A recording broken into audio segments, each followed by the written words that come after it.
네, 반갑습니다. 주식으로 세상 이해하기입니다. 오늘 시장, 그야말로 공포 그 자체였습니다. 모두가 패닉에 빠져서 주식을 던질 때 또 누군가는 조용히 매수 버튼을 누르죠. 과연 우리는 어디에 서야 할까요?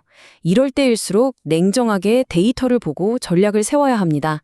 오늘 이 폭풍 속에서 길을 찾는 그 첫걸음을 저와 함께 시작해 보시죠.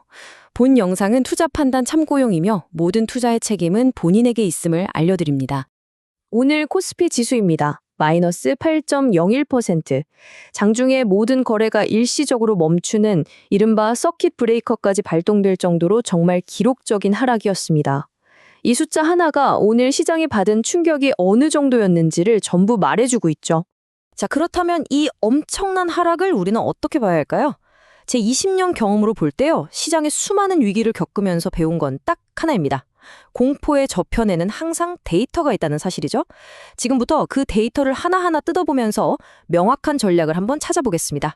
우선 오늘 시장의 충격이 어느 정도였는지 팩트부터 간단히 정리하고 넘어가겠습니다. 주식 거래가 잠시 멈추는 서킷 브레이커는 물론이고요. 프로그램 매매를 정지시키는 사이드타까지 동시에 발동됐습니다.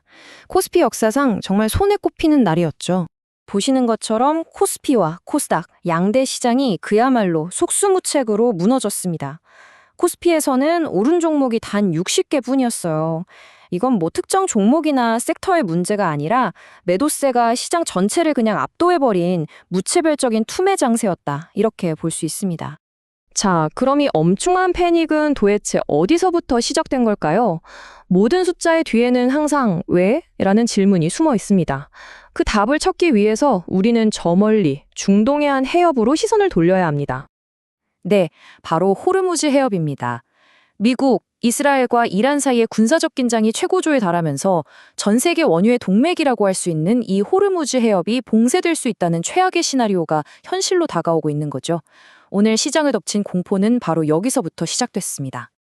그 결과 국제 유가의 기준인 서부 텍사스산 원유 WTI 가격이 이틀 만에 무려 30% 가까이 폭등하면서 111달러를 넘어섰습니다. 시장이 가장 두려워하던 심리적 마지노선 100달러가 너무나도 쉽게 무너져버린 겁니다. 자, 이 표를 보시면 이게 단순히 유가가 좀 올랐다 이런 문제가 아니라는 걸 알 수 있습니다. 지정학적 분쟁이 원유 공급에 차질을 만들고 이게 곧바로 인플레이션 공포를 자극하죠. 그러면 중앙은행은 금리를 올릴 수밖에 없지 않겠냐는 불확실성이 커지고요. 결국엔 기업들이 원가 부담 때문에 수익성이 나빠질 거라는 공포로 이어지는 겁니다. 이 연쇄고리가 완성되는 거죠. 그렇다면 이 공포의 소용돌이 속에서 우리 투자자들은 과연 어떻게 움직였을까요? 데이터는요, 이 압박감 속에서 나타나는 아주 흥미로우면서도 사실은 놀라울 만큼 전형적인 패턴을 보여줍니다. 이 차트 정말 흥미롭습니다.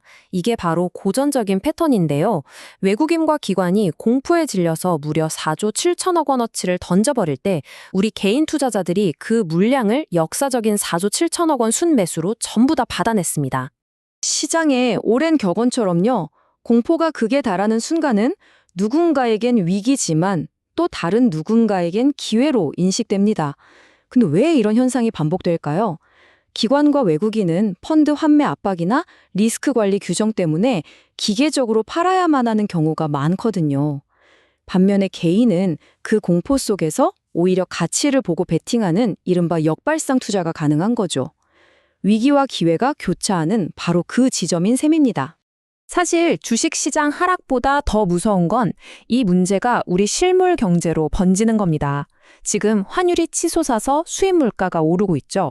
그런데 경기는 침체하는데 물가만 오르는 최악의 상황, 바로 스태그플레이션이라는 유령이 우리 경제를 동시에 덮치고 있는 겁니다.